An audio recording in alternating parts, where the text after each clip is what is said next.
Right. Pradeep రావు గారు, కరెక్ట్గా మనం వారం రోజుల కిందట ఇదే అంశంపై చర్చించాం. కానీ ఈ మధ్యకాలంలో చాలా ప్రాంతాల్లో కోళ్ళు చనిపోతున్న పరిస్థితి ఒకటైతే, రెండోది పౌల్ట్రీ రంగం ఎఫెక్ట్ అయ్యిందన్న అంశాలు మనం చూస్తున్నాం.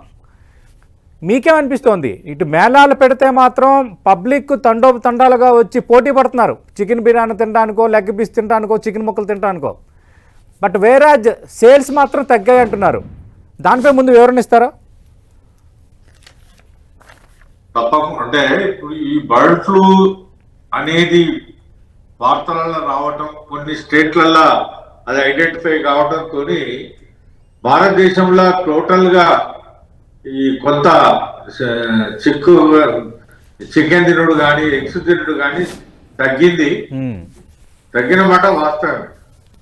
దాంతో పౌల్ట్రీ రంగం కొంచెం వెనుకబడ్డది, చాలా నష్టాలు కూడా అవుతున్నాయి. అయితే ఇప్పుడు మేము మళ్ళా అంటే ప్రెస్ ద్వారా కానీ, మీడియా ద్వారా కానీ మేము ఎంత మొత్తుకున్నా కొంత ఇప్పుడే రియలైజ్ అవుతున్నారు. ఇప్పుడే మేము చికెన్ మిల్లు కూడా మళ్ళీ పెడుతున్నాం. ఎక్కడ చికెన్ మిల్ పెట్టా మీరు అన్నది వాస్తవం. చాలా మంది వచ్చి తింటున్నారు. ఎందుకంటే ఆడ మేము పెట్టే కాడ కొందరు డాక్టర్లు ఉంటారు, కొందరు సైంటిస్టులు ఉంటారు, కొందరు మేము ఫార్మర్స్ మొదలు మీకు తిని వాళ్ళకి తినిపిస్తానని కనుక ఆ అవేర్నెస్ మళ్ళా వస్తున్నది. కానీ మన తెలంగాణలో మాత్రం ఇంతవరకు ఎక్కడ కూడా బర్డ్ ఫ్లూ ఐడెంటిఫై కాలే.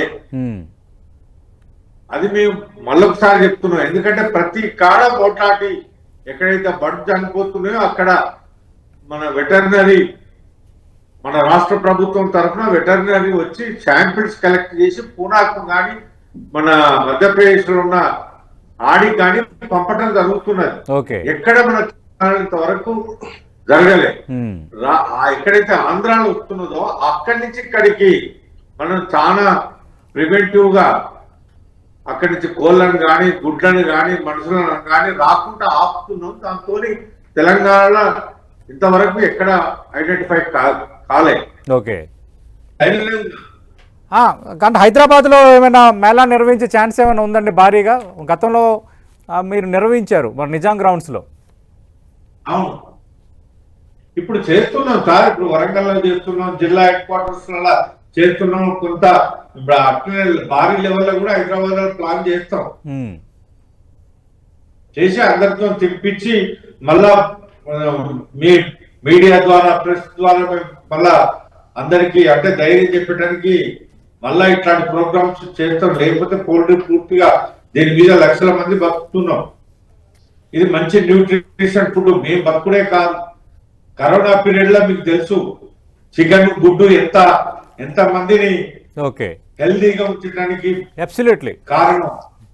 మెయిన్ ప్రోటీన్ సోర్స్ కదా. ఇట్లాంటి ప్రోగ్రామ్స్ అన్ని చేసి మళ్ళీ నార్మల్ వాతావరణాన్ని తీసుకొచ్చే ప్రయత్నం అందరం కలిసి చేద్దాం. డెఫినెట్లీ.